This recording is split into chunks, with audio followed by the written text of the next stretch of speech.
Hey, how you doing? Daniel Ruiz Tizon is available for Monday the 29th of June 2020 with me, Daniel Ruiz Tizon, episode 246.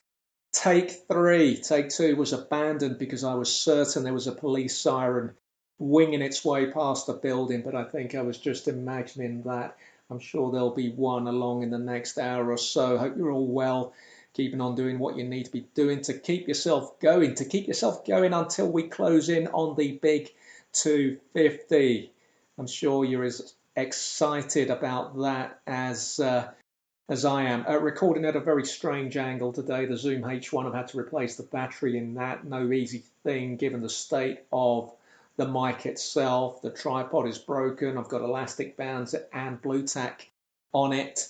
The tripod is stuffed into an empty loo roll. It's the whole thing is mounted on 4 books, and a tea towel. It's a disgraceful setup, but hopefully this should motivate me to find the time at some point in the next couple of weeks to try and do this upgrade, to try and see it through. Unlikely to be this week. I've got quite a bit on, and I really do need to find the time to make sure I buy the right stuff. It's a kind of cloudy day in London. It's been fresher the last 3 days. We were hit with a heat wave last week, which was horrible. It really was. Made for some very difficult Star Wars football games. And that carpet does seem to turn. It's a bit like a wicket in cricket. No rhyming there intended. Sometimes you see a Star Wars action figure playing a pass, and the trajectory of a ball it doesn't run as it should on that pass. And maybe having revived Star Wars football last summer, I was aware that the carpet was a very different playing surface to what I'm used to, but maybe I was just so relieved to get the Silver Age off the ground finally after 20 years away that I didn't really pay too much attention to the way the ball was travelling. But this year, now on my 4th season of the Silver Age, I'm seeing that there is a definite problem with that carpet when it is hot weather. I've still got that ambition to buy some artificial grass, but I suppose I'll wait until I have some work commissioned before I treat myself to such a luxury even. My voice there, or my mouth rather, was about to do something that I had no control over, which reminds me that the diary entry for today, foolishly thinking that this whole lockdown thing, the situation with the virus might be sorted out by the summer, the entry for today was call speech therapist to rearrange appointment. I don't think I'll be seeing her for at least another year, the way things are going here in the UK. Something that's really doing my head in the last few days, but would be doing my head in even more if I wasn't medicated up to the eyeballs, is the tap in the kitchen. I think what's happened is, because I find drips infuriating, I've for some time now been really tightening that cold water tap, and I've probably overdone it, and in doing so made the problem worse. So what I'm doing now is I'm not tightening it as much, and then within about 10 seconds it'll just shoot out some water for 2 or 3 seconds. It's as if it's reminding me that there is a problem and that this thing, no matter what I do, is going to continue to be a problem, and without fail it's happening. It's the kind of thing that I tend to fixate on. I'm fixating on it the last few days. At the same time, because of what's in the system, it's not bothering me as much as it would, but it's certainly something I'd like to try and fix. I have been on YouTube over the last few months because I'm guessing it's an issue with the washer. But the way the sink is set up in the kitchen, I don't think my very basic level of understanding of these things, I don't think it's something that I'm going to be able to do. It's something I'm probably going to have to learn to live with. And the thing is, growing up at Mayflower, living there for 24 years, I remember there were so many things wrong with that place. And, the tap in the kitchen, which only had cold water, that was always a problem. But it's just that 20 years on, I'm always thinking, well, this shouldn't still be in my life, this kind of thing. I'm working too hard to have a kitchen tap dripping in this way that will always annoy me. I still am actually, but I was full of coffee this morning as I prepped the show. Lack of sleep, a really bad night's sleep, always the case really now on a Sunday night because I stay up right to the end of Howard Hughes's The Unexplained. When I used to work with a man, I'd probably stay up until midnight and then catch the final hour the following day on Listen Again. But now, it's a treat. I listen to the full 3 hours and then I'm up for another hour or so reading or listening to something else. And I think it's one of the reasons at the moment, apart from not having an audience, a live audience, it's one of the reasons probably why I've just put the live shows on a Monday night on hold at the minute, because that made for another late night. And then by Tuesday, I'm just feeling really run down. So the idea is record this, get it up everywhere that it needs to go up. And for Patreon supporters, I'll say quickly that from now on, I'll only put content on the Patreon page that is exclusive to you guys. So for instance, at the moment, up until last week, because the show was going out on Patreon earlier than it was to other listeners, this show would appear on the Patreon page, but it's really not worth putting it out there when the show's going to be out pretty much everywhere at the same time. So do please bear that in mind. The Thursday show, though, will of course continue to appear only on the Patreon page. So I was up early this morning, earlier than normal, which compounds the tiredness today. So I had about 7 coffees before today's run. Can't do a run on 8 coffees. Never tried it. But 7 is something I've done a lot. Cars just whizzed by and I've realised that I've not closed the blinds. I'm going to stand up now and go over to the window, close those blinds. I don't think it does anything. It'll be interesting listening back to this when I'm editing it, tidying it up to see if I can tell a difference, if there's any difference in the acoustics. Back in a sec. So the blinds are closed now. I've gone with the slats angled upwards. Not that that will make a difference, I'm sure. Had another 2 or 3 coffees since I came back in from the run and still feeling, I don't know, still feeling very fuzzy today. Bit better than I was in the morning, but definitely down in tools once I've done everything I need to do with this show today. Had a very productive morning. I've been leaving the milk out of the fridge because I'm averaging 2, sometimes 3 coffees an hour, partly because it's a 6-pinter of semi-skimmed milk, so it's quite heavy to keep taking in and out of the fridge, and also partly because I think, and I have no idea why I think this, but this is what I'm thinking. I'm thinking that this is what packed homes do, the families that have kids. Everyone's coming down for breakfast at different times. The milk is left out until everyone's finished their breakfast and everything is cleared away. I've no evidence that this is how it works. And now I'm thinking, well, if people are having cereal, everyone's having cereal in the morning, ideally the milk should be in the fridge. You don't want warm milk with your cereal unless it's Weetabix, I suppose. Weetabix is something that I always wanted to get into. I just couldn't do it. It just, it was tasteless. I always found it tasteless, and I never understood how people get into Weetabix. If you're a lover of Weetabix, do you add something to it, like honey, for instance, like you do, like I do with porridge?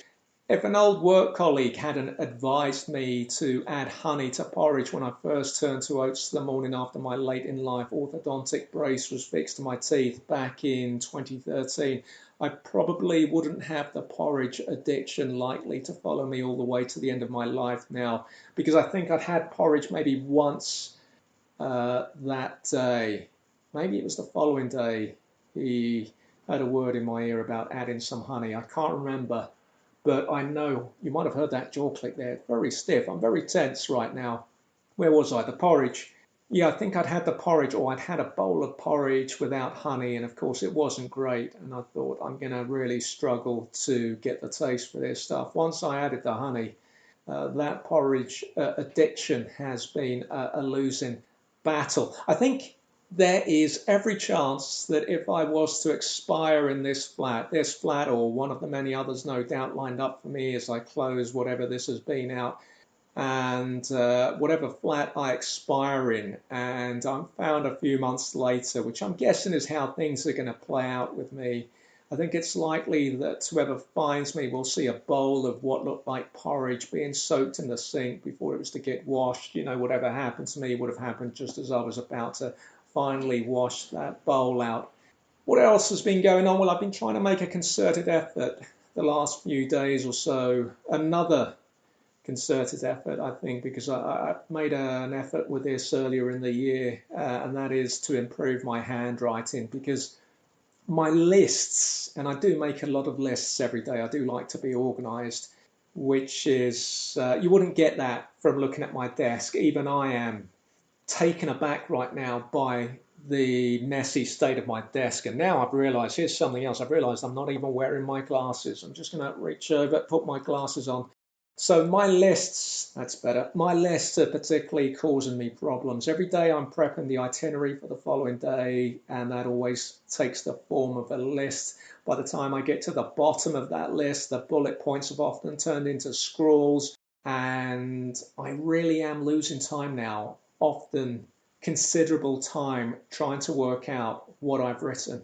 I find myself thinking hard about the previous day, what it was I might have been thinking when I made the list, and more often than not, I can't recall. I don't know if that's age or it's general tiredness. Certainly a few years ago, that wouldn't have been happening. And right now, the days are long, but to be fair to myself, I do switch off really well at weekends. And there are moments, just as there were with the weekend just gone, where I'm feeling a little guilty for just relaxing, thinking to myself, shouldn't I be doing something productive? And then I tell myself, no, you're doing the right thing. You need to rest. You've been pushing yourself too hard for a long time now. The work can wait until Monday. So I've just been loafing, really, resting, listening to the radio or some brilliant indie podcasts, or reading. What I've had to start doing, as my eyes are so bad now, this is the weekly moan about the eyes that you're getting now, is I take a picture of the scrawl, whatever I've scrawled that I can no longer read. I take a picture of that scrawl on my notebook, and then I zoom in on it on the phone, and I try to work out what it was that I've written. Sometimes that approach is just about successful. Other times I'm trying to recreate it with a 4-colour Bic. Zooming in on the picture isn't enough. So then I'm studying the picture and I'm trying to imitate what I'm seeing. I'm following the individual characters within the scroll, and I'm trying to deduce from what I'm seeing, what I might have done, what movement I might have done with the wrist, the flick in a certain character, what letters do I normally do that flick with. I've got another one that I can't read today, and which has been causing me concerns all day. The first letter looks like an A. That's all I've got. I think I've given up on it now. I'm just generally zooming in a lot on the phone now to read stuff. For instance, now I've got the bubble off the ground with my aunt and uncle. Right away I go there. I've got letters waiting for me to read that they've been in a panic about. Now I can often no longer read without glasses, and only having a single pair, I'm trying to protect my eyes as best I can until I can get to an optician's, or not my eyes. I'm trying to protect those glasses, the only pair of glasses that I've got, so I don't travel with those glasses. So I'm having to take a picture of whatever my aunt and uncle want me to read when I'm over there, and then I zoom in on the phone and I'm able to see what's what. If my eyesight had been a problem since I was a kid, I wouldn't be struggling visually as I am now. I would have been used to that. I would have overcome that hurdle a long time ago. And it just makes me appreciate what people who've had to wear glasses since they were kids have probably gone through. It's the fact that I was so fortunate to have brilliant eyesight for nearly all of my life. I mean, long-sighted since 20, but I would still regard myself as having had brilliant eyesight for nearly all of my life. And I think that's what's making this adjustment very hard. It started off a few years ago now, starting to make little spelling errors I normally wouldn't have made. And it progressed to no longer being able to see the scores on the TV when I was watching football, little things like that, until it's now become what it's become, which is a considerable problem. But a bit like the dentist, really not in any rush to go into an optician's. So I said I went for a run this morning. It was actually in the afternoon. What time did I get out there? I think it was just after midday.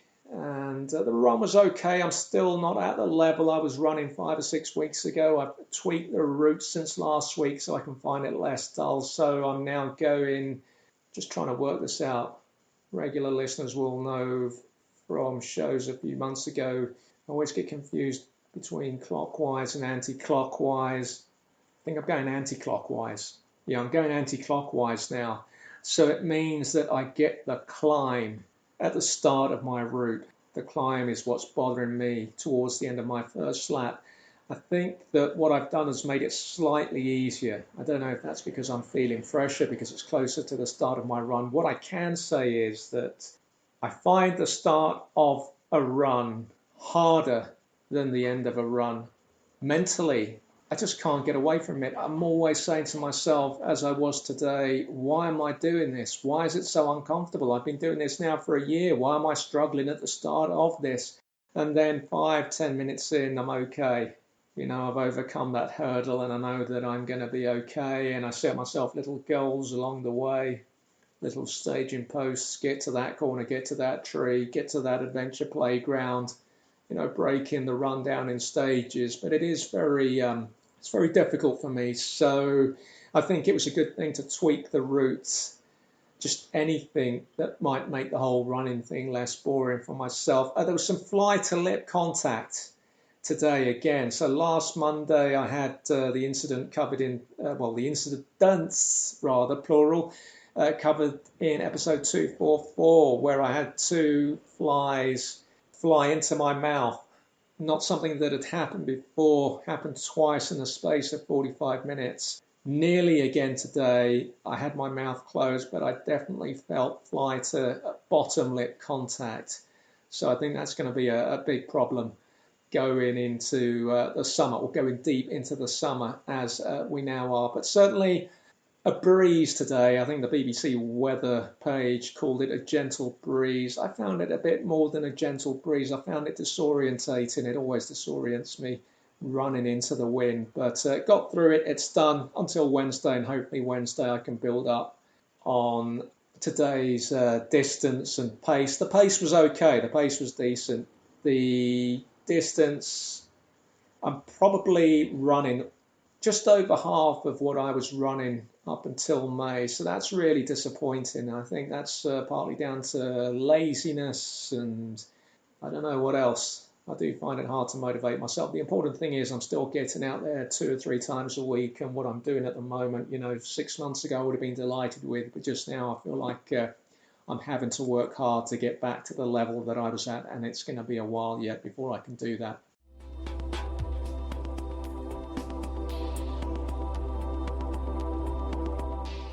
You're listening to episode 246 of Daniel Ruiz Tizon is available. Sweating the small stuff, ways to get in touch with the show. Follow it on Twitter and Instagram at 1607 West Egg.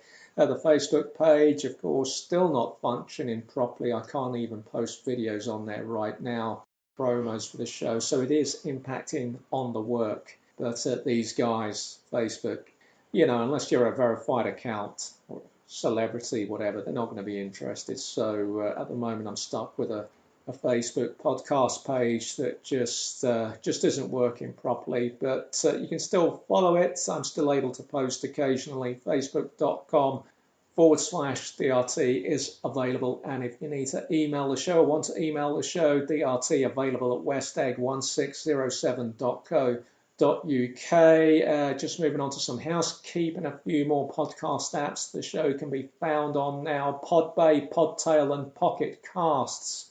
I think Pocket Casts is, I'm not sure if it's just a phone app. I think maybe you can use it on your laptop or desktops too. As always, ways to support the show: rate, review and subscribe to it on Apple Podcasts. iTunes reviews really do make or break shows. Say it every week. 1 review in a couple of years, that's not great. Well, it's not great. It's not great. And the importance of reviews is that they increase your visibility in the iTunes store, and that can bring in a new audience, and grow the show like that. And that is why we podcasters always ask for iTunes reviews if you enjoy the show. If you want to support this work online, there's an Amazon link at my website, danielruiztizon.com. You click on the Amazon link, it takes you through to your site as normal at no extra cost. Amazon recognizes that you come through a link on my website and kicks back a small percentage of your purchases back to my website at no extra cost to you. There are also PayPal and Coffee.com links at danielruiztizon.com. If you're not sure about committing to the Patron page and just want to make a one-off donation for that week's bonus episode, just click on the PayPal or Coffee.com links at danielruiztizon.com and I will retransfer that week's bonus episode to you. Those are the ways to support the show, and I do appreciate you guys listening and supporting this work. Just going back to the various platform providers this show appears on, I'm trying to add it to more sites. Thank you, Mr. Driver. Shattering the illusion that I'm recording in my own studio, my own soundproofed studio. So as I was saying, I'm trying to add the show to more sites as I become aware of them, and I'll keep you posted as and when that happens. If you do use any of these apps, whichever one that you might use, subscribing to the show on there, even if you might not listen to it on there, I don't know. But again, that helps in terms of the show automatically updating whenever a new episode is out, operating at the level that I'm at, which is effectively non-league. That's often not happening, and when I chase the providers to see why my latest show hasn't appeared, they come back to me, sometimes with relish, I have to say. I get the sense from their emails that they're relishing sending those responses where they say that because I might only have 5 subscribers, the app isn't updating the show automatically. It has better things to do than to deal with small fry. It's got its tongue hanging out waiting for the latest episode of the Peter Crouch Dad Wrote a Porn podcast to come out so it can update that.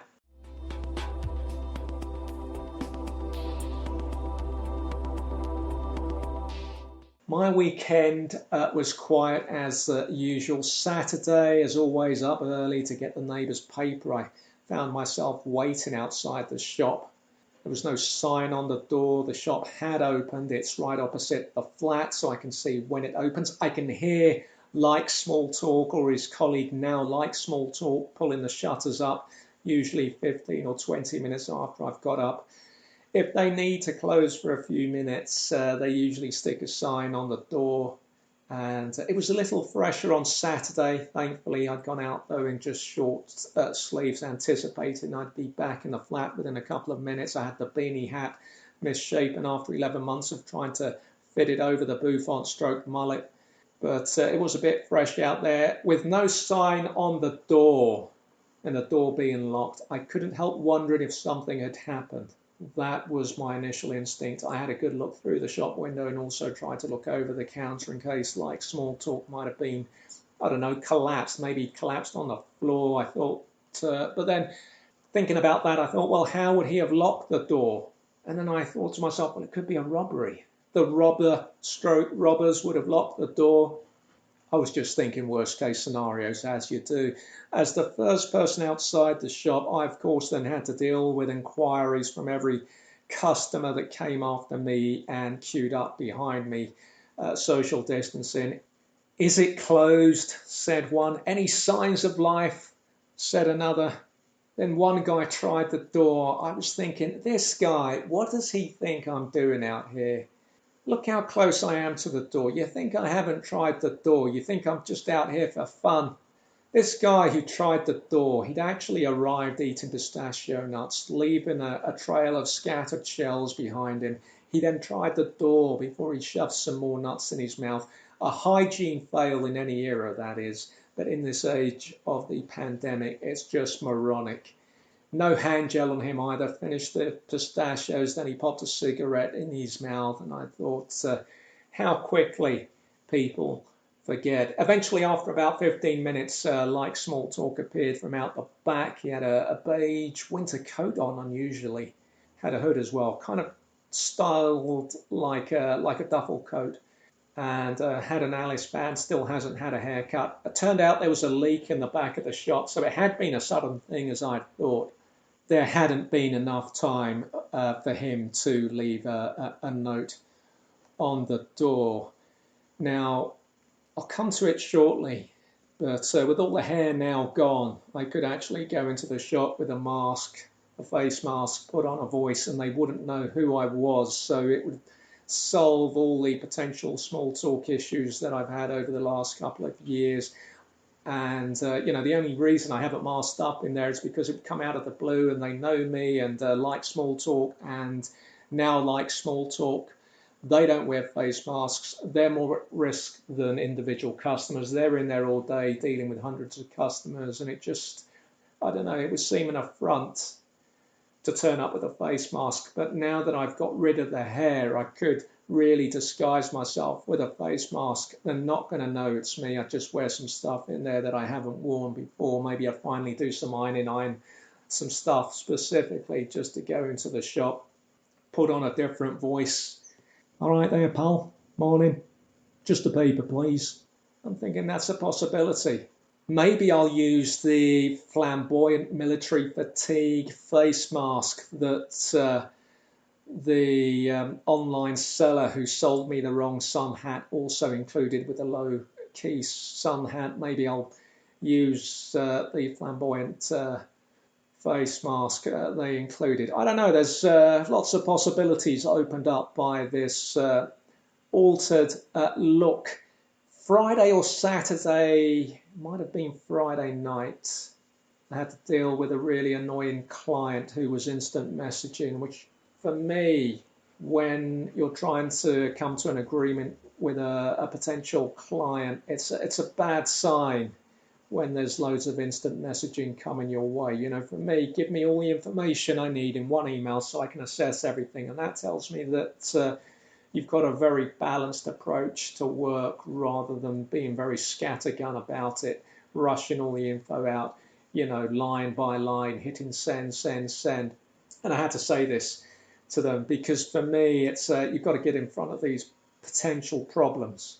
You've got to establish that pattern of working with a client. Otherwise, this would become the norm when you're actually doing the work for them. And I just thought to myself, imagine taking someone like this on. You'd finish the work and they're just going to keep coming back to you. You'd get relentless messages, and that's not the way that I really want to function with clients. So I think I might have missed out on what was potentially a good job, although as usual they were trying to get away with not paying the going rate and doing that usual thing that potential clients do where they say, it's not a lot of work, an hour at most. Well, if it's an hour at most, why aren't you doing it? You're outsourcing it because you can't be asked doing it because it takes a long time. That's all very frustrating. So as touched on a few minutes ago, I finally found the nerve to shave the head on Saturday afternoon. The whole weekend was building up to that moment. And I have to say that, it took maybe about 90 minutes, but it was probably the most fun I've had in a couple of years. It really was. It was quite, cathartic would be wrong. It was just fun. It was fun. I enjoyed it. I think I eventually did a brilliant job. And I think this is it's good for me to know this, because if I'm happy to stick with this lack of a hairstyle, this shaven head, it means I don't have to worry about small talk with barbers for a long time, or, picking up the virus, by going to the barbers. And I do think I did a really good job, at least in the short term, and a big breakthrough, because I can't pin the mullet stroke bouffant on the pandemic, because the lockdown came 8 months after my last haircut. So I think it was just the always fretting about small talk with the barbers and the lack of rapport that just kept me from staying on top of the hairstyle, and saw the hairstyle long disappear into first the bouffant and then the mullet. And I say brilliant job in the short term because the scalp at the back is feeling a little sore. Now, I can't remember if it was on last Thursday's Patron bonus episode 245, it was, I think, where I was talking about watching videos on how to shave your head. I'd also spoken to the chin on the phone. Now, he shaves his head regularly. I think I spoke to him after I'd done the Patron episode, or no, it might have been just before. The chin shaves his head regularly, and he was telling me his technique, how he does it. And I've also, seen a few videos crop up on the Instagram feed as well. And then I started reading up on using clippers to do your hair. And that's where I started to get confused and felt that I was looking at another potential situation where my lack of common sense would come into play. The stuff that I was reading was saying you've got to go with the grain of the hair or against the grain. I can't remember which, but it was all about the grain and telling you that how the hair falls would differ depending on the part of the skull you're at. It reminded me of being a kid and sunbathing on holidays in Spain or Malta with friends when I was in my late teens, and I could never work out where the shade was, and I'd always be laughed at, understandably, but it's just I don't have any common sense. And this was similar. I couldn't work out what direction my hair grows in on what part of the skull, or maybe it all grows in the same direction. And in the end, I just thought, if I keep doing this, I'm just going to end up faffing about. I'm already faffing about with the upgrade of equipment for this show. Just do it. Get this out of the way. One less worry. If it works out, you're going to be really pleased with it. Initially, when I fired up the new clippers, I was initially skirting around. I was doing the sides first. And I think about a minute or two into doing the sides, I liked what I saw. And I thought, okay, that's a good start. I've made a good start here. At one point, having not touched the top of the hair, I was looking at a potential Peaky Blinders look because the sides were completely shaved, really shaved down. And there was quite a bit of hair on top that could be swept back to complete a very good look. And I thought, no, one, I'm too old now for that look. And two, that look only works with a lot of hair product in it. If you don't have any hair product, the hair's going to be uncomfortable to where it's going to be in your eyes. It's annoying. Just do what you set out to do initially. Just lose the hair. It's not a big deal. Lose the hair. And losing this went beyond simply needing a haircut. It was down to being constantly uncomfortable day in, day out. It was down to the pain of trying to secure it ahead of a run under a bandana or a buffer, all of that. And it is one less thing to worry about. I ended up using both the new clippers and a beard trimmer. Took the number one blade that I was using for the clippers, rather, he said, getting his words out eventually. I took the number one blade off and just used the, whatever it is, the 0.5 blade underneath. And so I went really thin, and then I also went over the hair with the smaller beard trimmer. The back of the hair was, it was tricky, but once I worked out how to use the mirrors, I was okay. I'd say that harder than the neckline was around the ears. I found that a little disorientating. I'd fold the top of my ear over, blocking my hearing, and that was throwing me a bit. But I think one of the useful things that I found when I was doing all the reading up was, and I probably did need to read this because, again, lack of common sense, I would have thought that I could just use the clippers on as much hair that I had and not run into problems. But it did say, if you could dampen your hair, it would make it easier for the clippers. So the mullet, I wet the mullet, allowed it to dry just a little bit, and then I bunched it up like a very sort of late 80s ponytail, and I started cutting it off. And then I started doing that with the sides as well, because once I'd cut the mullet off at the back, then with the sides being long as well, I looked like I had a mid-90s bob, which is a horrendous hairstyle for a guy, and one that I'm guilty of having had. And once I was aware that I had it as a young man, I did get rid of it, but I remember arguing with a number of hairdressers who tried to bring it back a few times, despite being specifically told, no bob, don't give me a bob. And there was a moment where, when I was going over the back of the head, because that was the hardest bit, getting rid of the hair and evening it all out, and I could feel the back of the head, the bulbous back of the head, as one Spanish hairdresser put it to me, the week before this show debuted on Resonance back in the spring of 2014. And I just, it reminded me of that very uncomfortable situation. She was a Spanish hairdresser.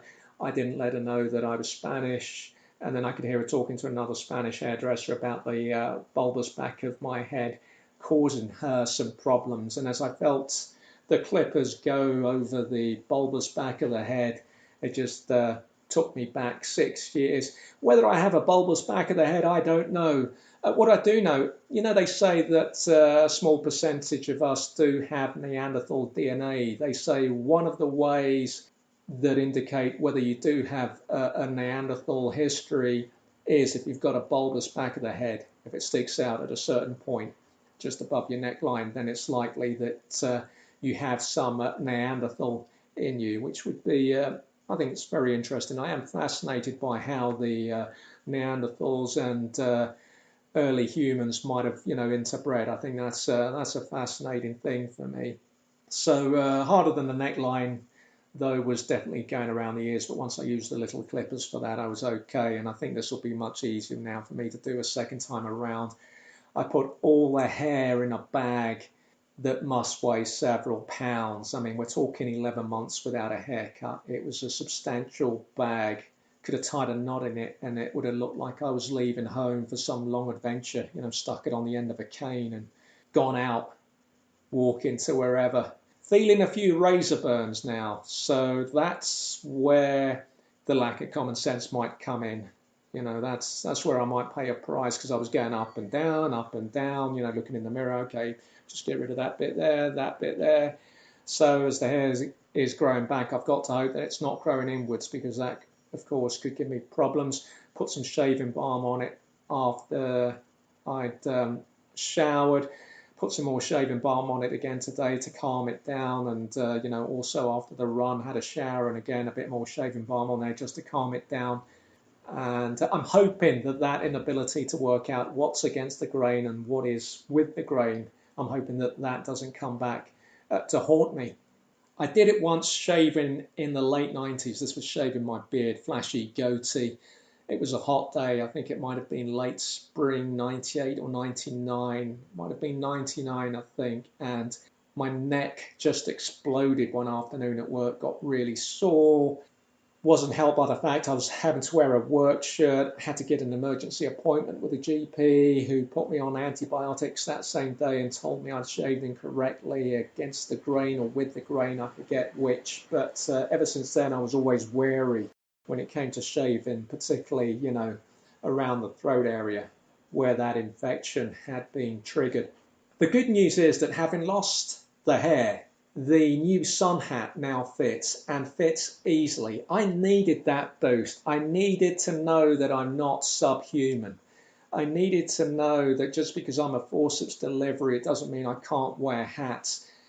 And it's possible that now that extra large hat may be too big. It's possible.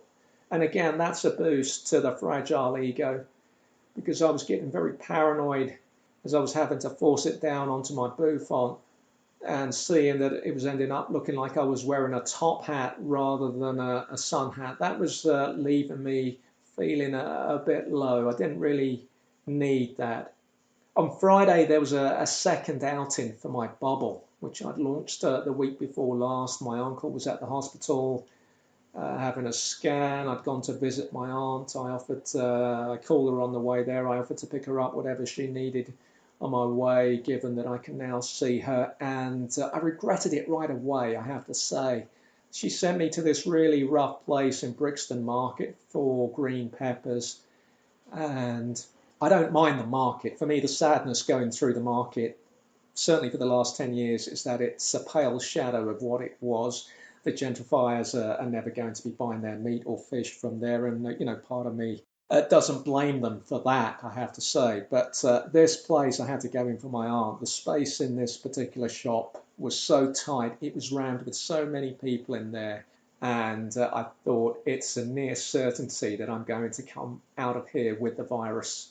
I was masked up, but, the face mask, it's just a token gesture, really. It's just some etiquette in the store. I don't believe it's going to protect me too much, and certainly not when everyone's crammed in as they were in that shop. I tried to get served from outside the shop, but one of the workers said I needed to queue up at the till. I called him boss. I thought, that might give me some street cred with this guy. Didn't send me into the shop, had to queue up. Wasn't in there too long, but long enough to worry about how things might pan out as a result of that shop visit. My aunt always sends me to the roughest shops. I think it's one of the reasons why I talked my cousin into transferring my aunt and uncle to Riff Raff Mobile, because whatever contract they were on before with whatever provider, they were always having to go into newsagents to top up their credit. And my aunt, whenever my uncle was in hospital, my aunt would always make me go with her or send me on my own to the roughest shop in Stockwell, a place where, as a kid I bought my first Smurfs.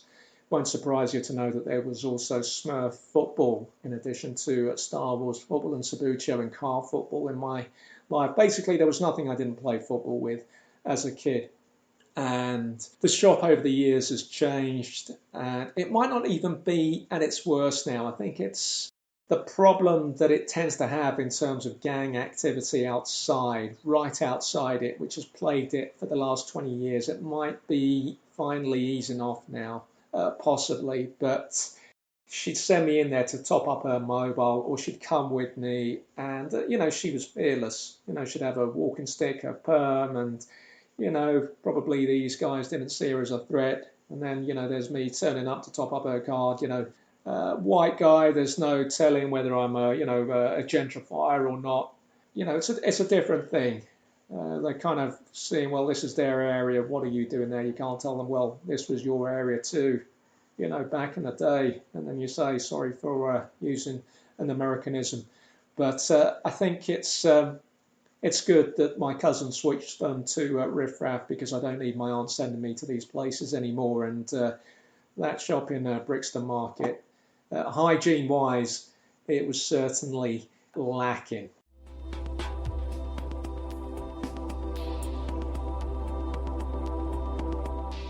You're listening to Daniel Ruiz Tizon is available. Episode 246, Sweating the Small Stuff, Mondays and Thursdays.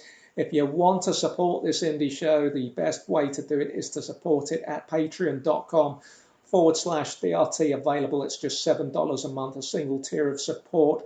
It gets you a free bonus episode every Thursday. So episode 247 will be out this Thursday, and it is those Patreon supporters who are keeping this show coming back, and I thank them for that. So I've kept the tiers simple, just one tier, $7 a month. You get an extra show every week. I think that's a really good deal. I think if you enjoy this Monday's show, there's more of that on the Thursday, and when you listen to it again the following Monday, everything on that show on Monday will make sense because you listen to the Thursday show.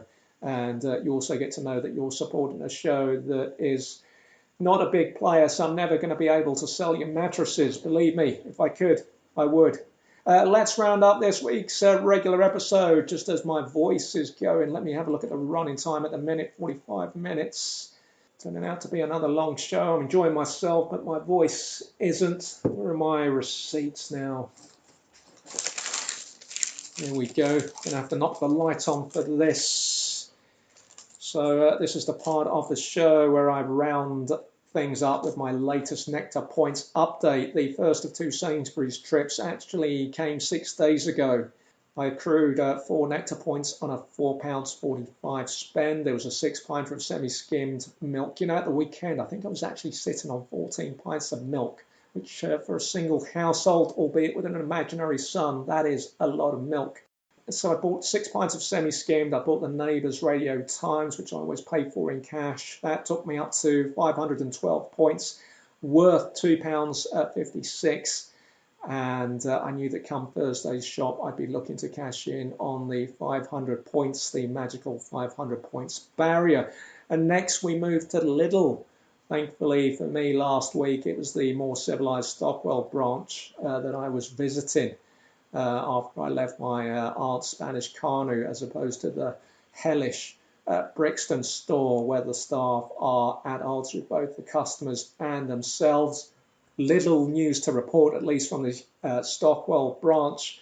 Heavenly Light Butter is now back in stock after 2 or 3 months where I've simply not been able to find it.